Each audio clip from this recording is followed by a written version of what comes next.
bem.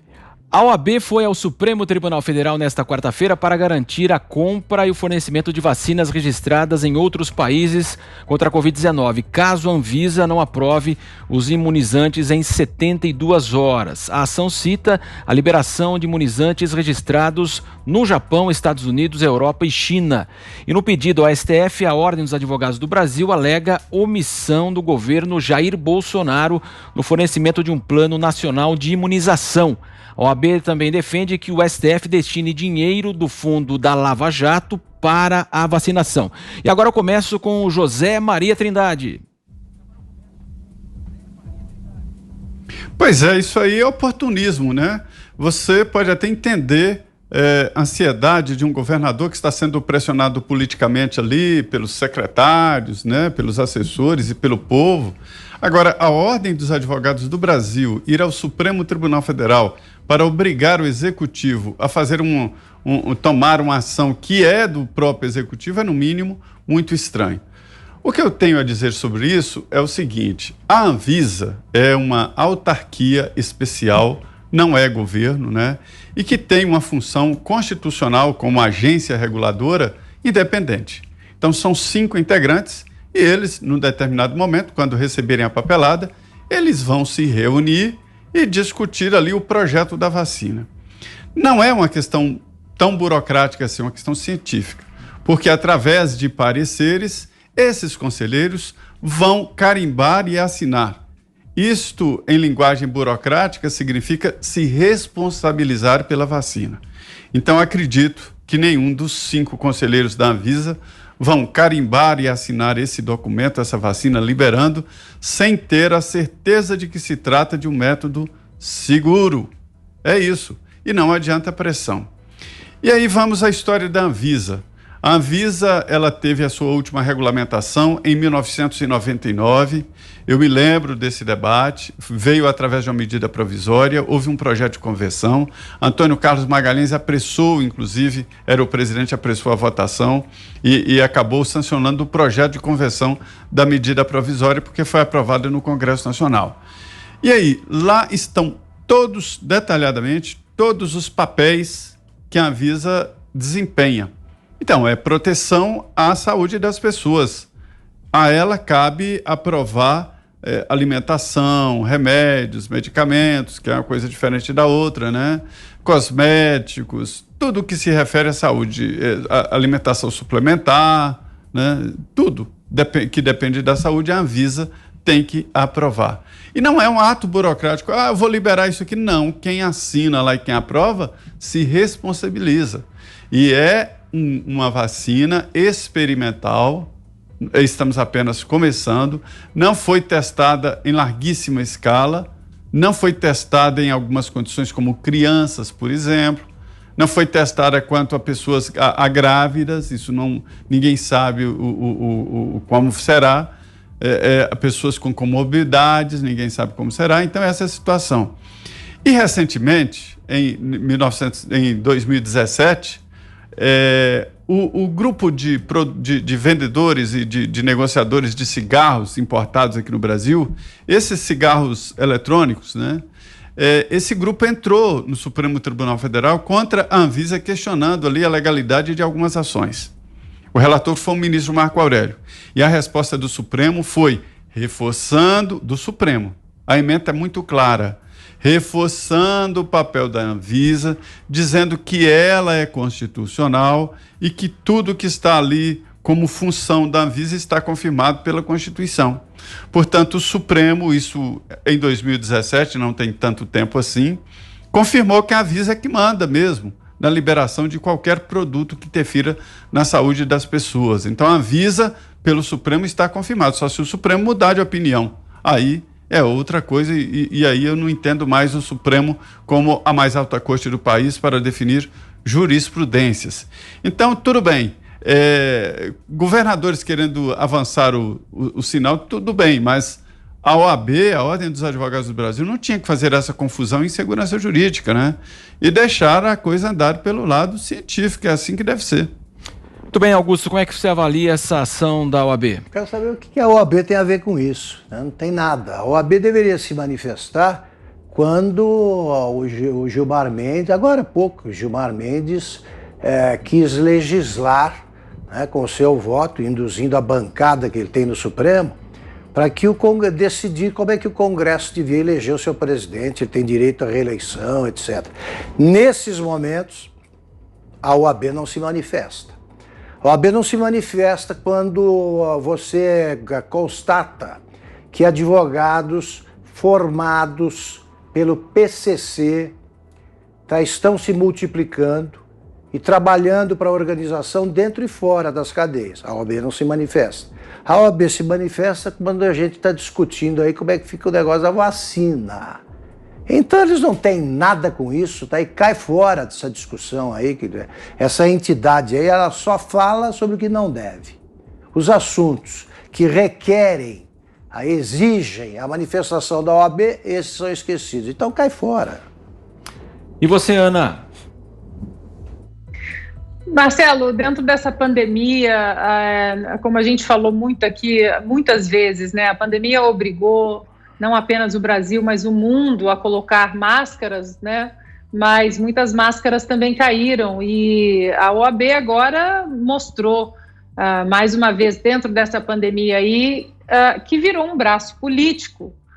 Não é uma entidade preocupada com as leis ou com a própria Constituição, porque toda vez, como o Augusto muito bem colocou, toda vez que o STF ele atropela a nossa Constituição, a gente não vê a OAB se manifestando, a OAB criticando o ativismo judicial que tem trazido uma instabilidade jurídica absurda no Brasil e que acaba tendo um efeito dominó, um efeito cascata nas reformas, investimentos estrangeiros dentro do Brasil, ou seja, a OAB aí se juntou a muitos políticos, muitos projetos de tiranetes aí, governadores, para mostrar que nada mais são do que um braço político e o pior, não apenas político, mas de ativismo. A gente vê que eles empurram certas pautas para o debate público que não são pautas pertinentes à instituição e pautas que vêm travestidas de puro ativismo judicial e político. Então, mais uma vez, a OAB se coloca aí num balaio, até diria, de Maias e Alcolumbres e Gilmares. Infelizmente, essa é a instituição que tem aí o aval, né, o nome dos advogados no Brasil, mas que, assim como a nossa corte mais alta do Brasil, vai deixando manchas graves aí, né, no seu currículo e no seu legado. Judicialização com fins políticos, Fiuza? Não, a OAB nem merece, né? Acho que já está dito aqui pelos nossos craques tudo sobre a OAB. Não merece mais do que isso. Está dito que é uma... Eles mesmos se assumem, esse presidente da OAB, que é se assumiu militante, é um militante petista. Militante petista não dá nem para discutir.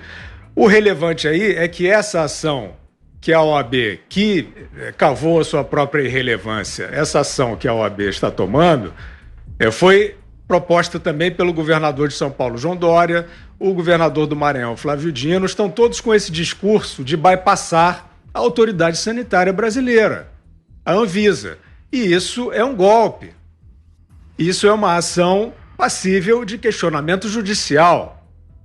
Então você vai abolir a autoridade sanitária do país? Que invenção é essa? Foi aprovado em outro... Então, a soberania brasileira, não quero falar de soberania aqui não, mas o Brasil como nação, né?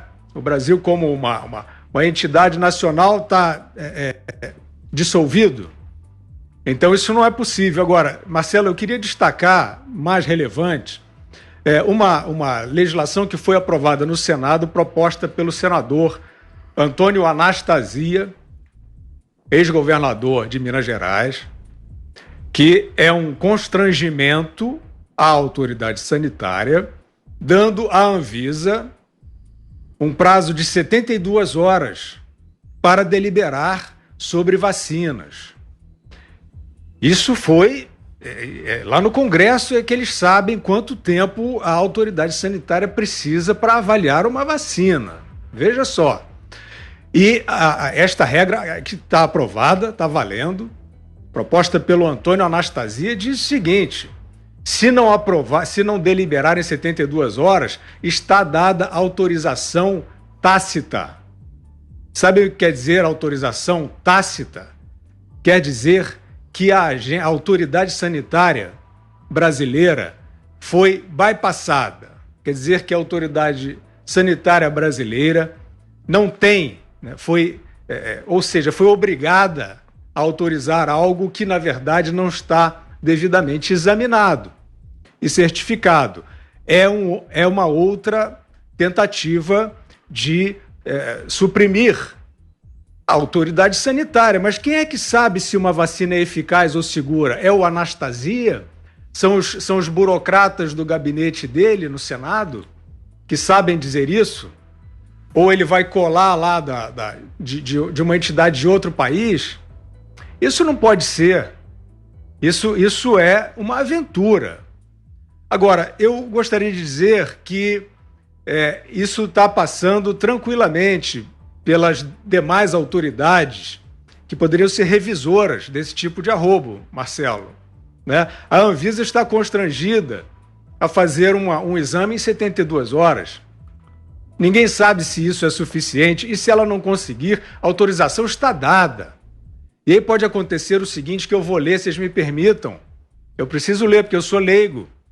Eu prefiro ler o documento técnico enviado à Procuradoria-Geral da República ontem, por mais de 100 médicos e professores, chefiados pela doutora Anise Yamaguchi. Diz o seguinte: os testes que estão sendo realizados para desenvolvimento de vacinas experimentais em todo o mundo são muito heterogêneos e muitos dependem de tecnologias emergentes, algumas delas com abordagens nunca testadas em seres humanos, o que requer cautela e respeito aos protocolos técnicos de segurança. Sabe por quê? Porque não foram esses estudos em andamento devidamente neles acatados no curto e médio prazos, visto que etapas de pesquisa e avaliação foram drasticamente encurtadas ou fundidas a outras.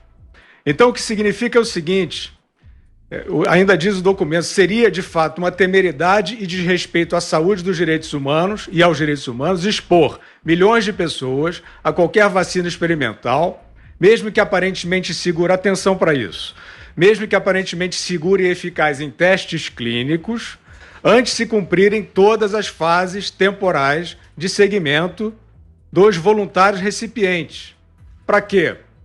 Para se avaliar os efeitos e sequelas que podem surgir, atenção aqui, em 1 ano ou em 2 anos ou mais. Razão pela qual o prazo médio de consolidação de vacinas para uso geral é de 5 anos. Existe ou não existe, neste processo, algo estranho em relação a esse ritmo vertiginoso de aprovação? Existe ou não existe algo muito preocupante em relação a governadores, parlamentares, de uma maneira como se isso aqui fosse uma gincana, né? uma corrida de velocidade, esta avidez por atropelar a Anvisa, retirar da Anvisa, o Antônio Anastasia está retirando da Anvisa as possibilidades de uma avaliação acurada de uma vacina. E isso está vigorando. Então, essa avaliação da Anvisa, que nós tanto dizemos aqui, precisa ser com o aval da Anvisa, talvez esse aval seja inconsistente, porque há uma lei obrigando a fazer em 72 horas. E se não for possível fazer em 72 horas, está dada autorização tácita. Eu considero, Marcelo Matos, isso uma aventura, uma irresponsabilidade, e eu quero saber quem são os que vão responder se houver. A gente vai rezar aqui, né, para que não haja efeitos colaterais importantes ou letais, mas se houver, quem é que vai responder por eles?